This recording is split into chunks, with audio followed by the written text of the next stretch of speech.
Liebe Mitglieder der Johannes Gutenberg Universität Mainz, ich wende mich heute einmal mehr mit einer Videobotschaft an Sie mit dem Ziel, alle zu informieren, wie wir in den kommenden Wochen mit dem Pandemiegeschehen umgehen werden. In den zurückliegenden Wochen und Monaten wurde intensiv daran gearbeitet, möglichst vielen Studierenden, besonders jedoch den Erst- und Zweitsemestern, ein Mindestmaß an Präsenz auf dem Campus zu ermöglichen. Es wurden neue Lehrformate erdacht und vorbereitet, es wurden Arbeitsplätze für Studierende geschaffen und alle Lehrräume wurden mit einem QR-Code gekennzeichnet, um im Fall einer Infektion die Nachverfolgung mit Hilfe einer dafür programmierten App für alle einfach und in guter Datenqualität sicherzustellen. Die Dynamik der Neuinfektionen der letzten beiden Wochen und die Maßnahmen, die daraufhin zwischen Bund und Ländern vereinbart wurden, haben uns kurz vor Semesterstart einen Strich durch die Rechnung gemacht.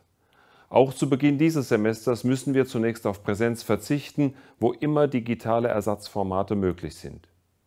Nur die Lehrveranstaltungen mit praktischen Anteilen werden wie geplant unter entsprechenden Hygienerichtlinien durchgeführt.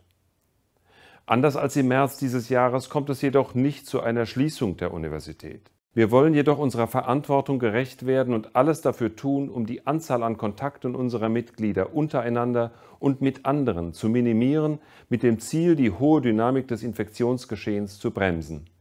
Dies ist wichtig, um den Gesundheitsämtern die Nachverfolgung auch weiterhin zu ermöglichen und eine Überlastung des Gesundheitssystems zu verhindern. Auch unsere Mitarbeiterinnen und Mitarbeiter werden in Absprache mit ihren Vorgesetzten wieder vermehrt zu Hause arbeiten, um die Anzahl der Kontakte zu minimieren.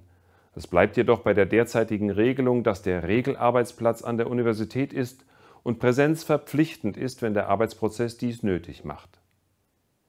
Wir wissen um die Belastung, die diese Maßnahmen für uns alle mit sich bringen. Wir wissen um die Bedeutung der persönlichen Begegnung für den intellektuellen Diskurs in Forschung und Lehre und um die Notwendigkeit des persönlichen Kennenlernens, gerade für unsere neuen Mitglieder. Wir hoffen daher, dass die für die kommenden Wochen beschlossenen Regeln Wirkung zeigen werden und dass wir möglichst bald mindestens einen Teil der geplanten Präsenzveranstaltungen für unsere Studierenden realisieren können. In diesem Sinne wünsche ich Ihnen einen guten Start in das Wintersemester und hoffe, Sie alle baldmöglichst auch wieder persönlich begrüßen zu können.